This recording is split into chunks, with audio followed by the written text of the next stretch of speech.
Hello friends, NK Prajapati classes में आपका स्वागत रहेगा। तो सबसे पहला आज का टॉपिक रहेगा राजस्थान के प्रमुख वन्य जीव अभयारण्य के बारे में अध्ययन करेंगे। सबसे पहले वन्य जीव अभयारण्य की बात करें तो वन्य जीव संरक्षण अधिनियम 1972 के तहत विशेष प्रजातियों के आरक्षित क्षेत्र को हम क्या कहते हैं? वन्य जीव क्षेत्र।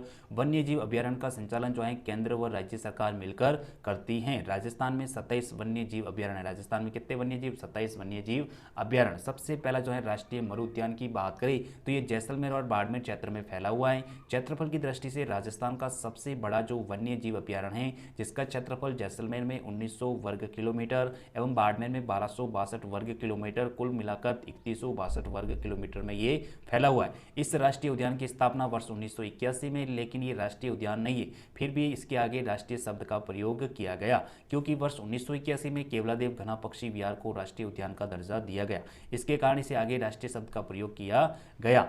ये घोड़ावन की आश्रय स्थली है। ये प्रश्न आता है कि घोड़ावन की आश्रय स्थली कहाँ है? तो राष्ट्रीय मरु उद्यान में। यहाँ अक्कल गांव में जीवाश्म पार्क भी स्थित है। यहाँ अक्कल गांव जीवाश्म पार्क भी स्थित है, जहाँ से हमें जूरेसिक कालीन प्राकृतिक वनस्पति के अवशेष और डायनासोर के अंडे के अवशेष भी यहीं से मिले थे। इस राष्ट्रीय उद्यान में एंडरसन टॉड मेंढक की प्रजाति व रेसल्स वाइफर जहरीले सांप की प्रजाति, पीवड़ा सांप और कोबरा सांप की प्रजातियां भी पाई गई। यह वन्य जीव अभयारण्य राष्ट्रीय राजमार्ग 68 पर स्थित है, तो ये चीज अपन को याद रखनी है। दूसरा पढ़ेंगे माउंट आबू अभयारण्य। दूसरा कौन सा है?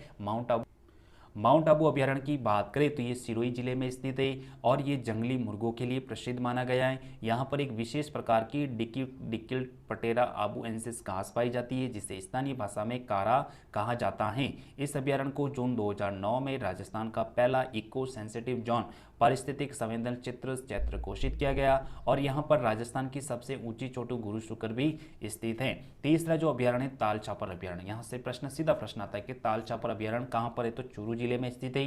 किसके लिए प्रसिद्ध है? तो कृष्ण मृग के लिए प्रसिद्ध है और यहाँ पर विशेष प्रकार की मुलायम मोसिया घास साइप्रस रॉन्डेट्स पाई जाती है। ये प्रवासी पक्षी कुरुंजा की शरण स्थली भी मानी गई हैं। ये भी प्रश्न आ सकता है, कुरुंजा की शरण स्थली कहाँ पे? ताल छापर और काले हिरण्य के लिए प्रसिद्ध है। यहाँ पर प्रसिद्ध ऋषि द्रोणाचार्य की तपोस्थली भी यहीं पर स्थित है। उसके बाद में सीता माता अभयारण्य की बात करें तो चित्तौड़गढ़, उदयपुर, प्रतापगढ़ जिले में स्थित है। इसका नामकरण सीता माता मंदिर तथा लवकुश जल स्रोत के आधार पर किया गया और यहाँ पर लक्ष्मण झूला भी स्थित है। यह अभयारण्य चित्तल की मातृभूमि व उड़न गिलहरी के लिए प्रसिद्ध है। यह सागवान वृक्ष के लिए भी प्रसिद्ध माना गया है। यह हिमालय के बाद सर्वाधिक औषधियों वाला अभयारण्य है। हिमालय के बाद सर्वाधिक औषधियों वाला अभयारण्य जो है सीता माता अभयारण्य।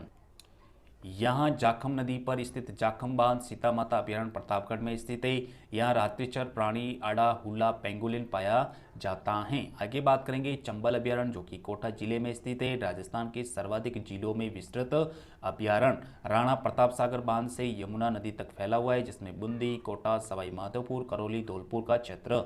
ये अभयारण्य 3 राज्यों एमपी, राजस्थान और यूपी में विस्तृत हैं। ये अभयारण्य घड़ियाल और मगरमच्छ के लिए भी प्रसिद्ध माना गया है। यह राष्ट्रीय जलीय जीव गांगे डॉल्फिन शिशुमार सूंछ पाई जाती है। यहाँ से प्रश्न आता है कि गांगे डॉल्फिन कौन से अभयारण्य में? तो चंबल अभयारण्य। यह अभयारण्य जलीय जैव विविधता के लिए भी प्रसिद्ध माना गया है। उसके बाद में जवाहर सागर अभयारण्य की बात करें तो ये कोटा, चित्तौड़गढ़, बूंदी जिले में स्थित है। यह अभयारण्य घड़ियाल और मगरमच्छ की प्रजनन स्थली व जलीय जैव विविधता संरक्षण के लिए प्रसिद्ध है। इस अभयारण्य में गैपरनाथ मंदिर व गडरिया महादेव मंदिर भी स्थित है। कुंभलगढ़ अभयारण्य की बात करें तो राजस्थान के 3 जिलों राजसमंद, पाली, उदयपुर में विस्तृत है। ये जंगली भेड़िए व उनकी प्रजनन स्थली के लिए प्रसिद्ध माना गया है। इस अभयारण्य में चंदन वृक्ष पाए जाते हैं और यहाँ पर रणकपुर जैन मंदिर पाली मथई नदी के किनारे स्थित है। रामगढ़ विचधारी अभयारण्य की बात करें तो वर्ष 1982 में वन्य जीव अभयारण्य के रूप में अधिसूचित किया गया, जो भारत का 52वां टाइगर रिजर्व है।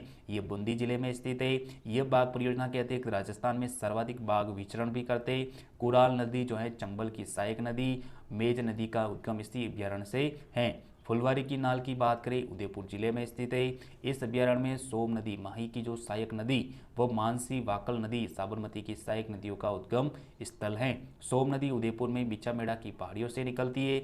मानसी वाकल पर राजस्थान की जो सबसे लंबी जल सुरंग देवास जल सुरंग इसी अभयारण्य में स्थित हैं। आगे बात करें जयसमंद अभयारण्य की तो उदयपुर जिले में स्थित है। यह बगेरों के लिए प्रसिद्ध है और इसे जलचरों की बस्ती भी कहा जाता है। आगे बात करेंगे सज्जनगढ़ अभ्यारण्य, तो ये उदयपुर जिले में स्थित है। राजस्थान का क्षेत्रफल की दृष्टि से दूसरा सबसे छोटा वन्य जीव अभ्यारण्य और यहाँ राजस्थान का दूसरा जैविक पार्क भी स्थित है। यह अभ्यारण्य बांसदरा की पहाड़ियों पर स्थित है। तो ये कुछ महत्वपूर्ण टॉपिक थे। आगे बात करें तो रावली टोडगढ़ की बात करें तो अजमेर जिले में स्थित है। इसके अलावा पाली राजसमंद में भी स्थित है। रावली टोडगढ़ में टोडगढ़ दुर्ग स्थित है। इसी दुर्ग में विजय सिंह पथी को कैद किया गया था। जमुआर रामगढ़ अभ्यारण्य की बात करें जयपुर जिले में और इसमें सर्वाधिक धूक के वृक्ष भी पाए जाते हैं। नाहरगढ़ अभ्यारण्य की बात करें जयपुर जिले में, यहाँ पर राजस्थान का सबसे पहला जैविक उद्यान भी स्थित है। आगे बात करेंगे सरिस्का अभ्यारण्य अलवर जिले में स्थित है। यह अभ्यारण्य हरे कबूतर के लिए प्रसिद्ध माना गया है। यह राजस्थान में मोर की सर्वाधिक घनत्व वाला अभ्यारण्य और यहाँ पर भर्तृहरि की समाधि स्थल भी स्थित है। सरिस्का ए की बात करें क्षेत्रफल की दृष्टि से राजस्थान का सबसे छोटा अभ्यारण्य जो अलवर जिले में स्थित है। शेरगढ़ अभ्यारण्य बारां जिले में परवन नदी के किनारे, यह सांपों तथा सिरोंजी वृक्ष के लिए प्रसिद्ध माना गया है। बंद बरेटा अभ्यारण्य की बात करें भरतपुर में, यह अभ्यारण्य भरतपुर जिले में स्थित है। केवलादेव राष्ट्रीय उद्यान से अभ्यारण्य 50 किलोमीटर दूर स्थित है। इसका कुल क्षेत्रफल 170.65 वर्ग किलोमीटर। बस्सी अभ्यारण्य की बात करें चित्तौड़गढ़ में, यह अभ्यारण्य चित्तौड़गढ़ जिले में स्थित है। इस अभ्यारण्य का कुल क्षेत्रफल 138.69 वर्ग किलोमीटर। 1988 में इसको अभ्यारण्य घोषित किया गया। यहाँ पर बाघ, बगेरा, सांबर और चित्तल जीवों की प्रजातियां देखने को मिलती हैं। आगे बात करेंगे सवाई मानसिंह अभ्यारण्य जो कि सवाई माधोपुर में, यह अभ्यारण्य सवाई माधोपुर जिले में स्थित है। इसको वर्ष 1984 में अभ्यारण्य के रूप में नाम दिया गया। भैंसरोडगढ़ अभ्यारण्य की बात करें चित्तौड़गढ़ जिले में स्थित है और यहाँ पर चूलिया जलप्रपात तथा मानदेसरा का पठार भी स्थित हैं। रामसागर अभ्यारण्य जो कि धौलपुर जिले में स्थित हैं। वन विहार की बात करें धौलपुर जिले में, केसरबाग की बात करें ये भी धौलपुर जिले में, केला देवी की बात करें करौली सवाई माधोपुर जिले में, दर्रा की बात करें तो कोटा व झालावाड़ जिले में और सवाई माधोपुर की बात करें तो सवाई माधोपुर जिले में स्थित है। तो